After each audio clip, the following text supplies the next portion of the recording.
Hello, നമ്മളുടെ ഇന്നത്തെ recipe ബ്രേക്ക്ഫാസ്റ്റൊക്കെ ആയിട്ട് യൂസ് ചെയ്യാൻ പറ്റുന്ന ഒരു നല്ല ക്രിസ്പി ആയിട്ടുള്ള ദോശയാണ്. ഇത് വളരെ പെട്ടെന്ന് തന്നെ ഇൻസ്റ്റൻ്റ് ആയിട്ട് ചെയ്തെടുക്കാവുന്നതേ ഉള്ളൂ കേട്ടോ. അപ്പോൾ ഇതിന് വേണ്ടിയിട്ട് ഇവിടെ കുറച്ച് ഇൻഗ്രീഡിയൻസ് ഒക്കെ എടുത്ത് വെച്ചിട്ടുണ്ട്. ഈ ദോശ വേണമെന്നുണ്ടെങ്കിൽ നമുക്ക് ഹെൽത്തി ദോശയാണെന്ന് പറയും. കാരണം നമ്മളിതിൽ ഉപയോഗിക്കുന്നത് അവൽ, നുറുക്ക് ഗോതമ്പ്, തേങ്ങ ഇതൊക്കെയാണ്. അപ്പോൾ ഞാനിതൊക്കെ എടുത്ത് വെച്ചിട്ടുണ്ട്. അളവുകളൊക്കെ കൃത്യമായിട്ട് ഇടുമ്പോൾ പറയാം കേട്ടോ. അപ്പോൾ ഞാനിതൊന്ന് ആദ്യം ഒന്ന് അരച്ചെടുക്കാൻ പോവാണ്.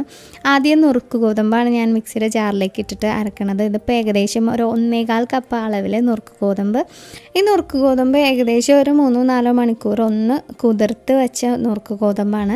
അത് ഞാൻ മിക്സിയുടെ ജാറിലേക്ക് ഇട്ടിട്ട് ആവശ്യത്തിന് വെള്ളവും കൂടി ഒഴിച്ച് നന്നായിട്ടൊന്ന് അരച്ചെടുക്കുകയാണ്. അപ്പോൾ ഏകദേശം ഈ ഒരു തിക്നെസ്സിൽ നന്നായിട്ട് അരച്ചിട്ടുണ്ട്. ഒരുപാട് വെള്ളം ഒഴിക്കരുത്. നമ്മളുടെ ദോശമാവിൻ്റെ ആ ഒരു തിക്നെസ്സിൽ വേണം വെള്ളം ഒഴിക്കാൻ വേണ്ടിയിട്ട്. അത് കഴിയുമ്പോൾ നമ്മൾ കുതിർത്ത് വെച്ചിട്ടുള്ള അവലൊക്കെ ഇൻസ്റ്റൻ്റായിട്ട് സമയം എടുക്കണതിന് തൊട്ട് മുന്നേ മാത്രം കുതിർത്താൽ മതി. 1 കപ്പ് അളവിൽ അവലുണ്ട്. അതുപോലെ ഒരു 3/4 കപ്പ് അളവിൽ തേങ്ങ ചിരകിയതാണ്. അപ്പോൾ അവലും തേങ്ങയും കൂടി ഇട്ടിട്ട് ഞാൻ കുറച്ച് ഇൻസ്റ്റൻറ്റ് ഈസ്റ്റും കൂടി ഇടുന്നുണ്ട്. ഏകദേശം ഒരു 1/2 ടീസ്പൂൺ അളവിൽ ഇടുന്നുണ്ട്. കാരണം നമ്മളുടെ ദോശയുടെ ആ ഒരു കറക്റ്റ് ആ ഒരു പൊങ്ങലൊക്കെ വേണ്ടേ, അതിന് വേണ്ടിയിട്ടാണ് ഈസ്റ്റ് ഇട്ടത്. അതിലേക്ക് ആവശ്യത്തിന് വെള്ളവും കൂടി ഒഴിച്ചിട്ട് ഇതും നന്നായിട്ടൊന്ന് മിക്സ് ചെയ്തിട്ട് മറ്റേ നമ്മൾ ആദ്യം നുറുക്ക് ഗോതമ്പ് മിക്സ് ചെയ്യേണ്ട ആ കൂട്ടത്തിലേക്ക് ഇട്ടിട്ട് ആവശ്യത്തിന് ഉപ്പ് കൂടെ ചേർത്ത് കൊടുക്കുകയാണ്.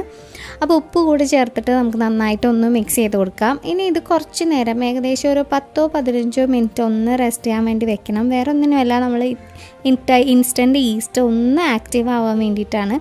അതുവരെ ഒന്ന് കുറച്ച് നേരം ഒന്ന് മൂടി വയ്ക്കാം കേട്ടോ. അത് കഴിഞ്ഞ് നമുക്ക് ഉടനെ തന്നെ ഒന്ന് ചുട്ടെടുക്കാം. അപ്പോൾ ചുട്ടെടുക്കാൻ വേണ്ടിയിട്ട് ഞാനിവിടെ ദോശത്തവയൊക്കെ ഒന്ന് നന്നായിട്ട് ചൂടാക്കിയിട്ടുണ്ട്. അപ്പോൾ നന്നായിട്ട് ചൂടായിട്ടുണ്ട്. ഇനി നമുക്കിതിൽ നിന്ന് ഒരു 1.25 തവിയോളം അളവിൽ റെഡിയാക്കി വെച്ചേക്കുന്ന മാവ് ഒഴിച്ചു കൊടുത്തിട്ട് നന്നായിട്ടൊന്ന് സ്പ്രെഡ് ചെയ്ത് കൊടുക്കാം.